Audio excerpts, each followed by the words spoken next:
சரவணனுக்கும் தங்கமயிலுக்கும் சண்டை வந்து சரவணன் என்ன பண்ண தெரியாமல் யோசிச்சிட்டே இருக்காரு.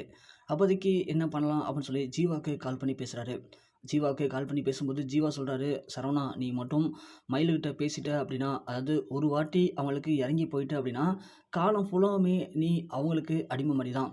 எந்த தப்பு பண்ணாலுமே நீ தான் அவங்களுக்கு இறங்கி போயிட்டே இருக்க மாதிரி ஆகிடும். அதனால் நீ இதை அப்படியே ஃப்ரீயாக விட்டுட்டு நீ எப்போதும் போல் நார்மலாக இரு, கண்டிப்பாக எல்லாம் சரியாயிடும், அதுதான் கரெக்டாக இருக்கும் அப்படிங்கிற மாதிரி ஜீவா சரவணனுக்கு ஒரு ஐடியா கொடுக்குறாங்க. அதை எக்ஸிக்யூட் பண்ணுறதுக்காக சரவணன் யோசிக்கிறாரு. சரி ஓகே, ஜீவா சொன்ன மாதிரி செஞ்சு பார்ப்போம்னு சொல்லிட்டு சரவணன் ரூமில் உட்காந்துருக்காரு. அதே மாதிரி அந்த பக்கம் தங்கமயிலுக்கும் ஐடியா கொடுக்குறாங்க. நீ மட்டும் சும்மா விட்டுற தங்கமயில், ஒரு வாட்டி சும்மா விட்டுட்ட அப்படின்னா இந்த ஆம்பளைங்க அப்படி தான், அவங்கபடி அவங்க விருப்பத்து இருப்பாங்க. எப்படியாச்சும் அவரை சாரி கேட்க வச்சிரு, அப்போ தான் அவருக்கு புரியும். நாலு பேர் சண்டை வந்தால் இவர்கிட்ட சாரி கேட்டால் தான் இவ பேசுவா அப்படின்னு சொல்லிட்டு, இதுதான் உனக்கான சரியான வாய்ப்பு, விட்டுறாத தங்கமயில்னு சொல்லி அந்த பக்கம் பாக்கிய தங்கமயில் ஏற்றி விட்றாங்க. தங்கமயிலும் கண்டிப்பாக இதை இன்னைக்கு நிறைவேற்றிட்டுன்னு சொல்லிட்டு அவங்களும் ரூமுக்கு வராங்க. ரூமுக்கு வந்து பார்த்தா அவங்களுக்கு மிகப்பெரிய ஷாக். சரவணன் எல்லாத்தையும் யோசிச்சுட்டு ரூமில் எனக்கான படுத்து தூங்கிட்டாரு. என்ன இந்த ஆள் இப்படி தூங்கிட்டான், இவனை விடக்கூடாதுன்னு சொல்லி எப்படியாவது இதாக பண்ணணுமே சொல்லி ஏதோ பண்ணுறாங்க. ஆனால் சரவணன் எந்திரிக்க மாதிரி தெரில. தங்கமயிலுக்கு ஒரே கடுப்பாகுது. சரி ஓகே, விடியட்டும், காலைல பார்த்துக்கலாம்.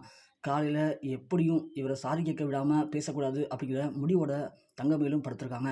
சரவணன் அப்படியே தூங்கிட்டாரு. தூங்கிட்டு அடுத்த நாள் காலையில் எழுந்திரிக்கிறாரு. எழுந்திச்சி எப்போதும் போல் போயிட்டு கேஷுவலாக கிளம்பிட்டுருக்காரு. அதை பார்த்து தங்கமயில், என்ன இந்த ஆள் போய்ட்டு கேஷுவலாக கிளம்பிட்டுருக்காரு, நம்மள்ட்டும் சாரி கேட்கவே இல்லையே அப்படின்னு சொல்லி என்ன பண்ணலான்னு சொல்லி தங்கமயில் யோசிச்சுட்டு இருக்காங்க. சரி ஓகே, வெயிட் பண்ணுவோன்னு சொல்லிட்டு தங்கமயில் வெயிட் பண்ணுறாங்க. சரவணன் எப்போதும் போல் போயிட்டு கிளம்பி வந்து தங்கமயில்கிட்ட எப்போதும் போல் கேஷுவலாக பேசுகிறாரு.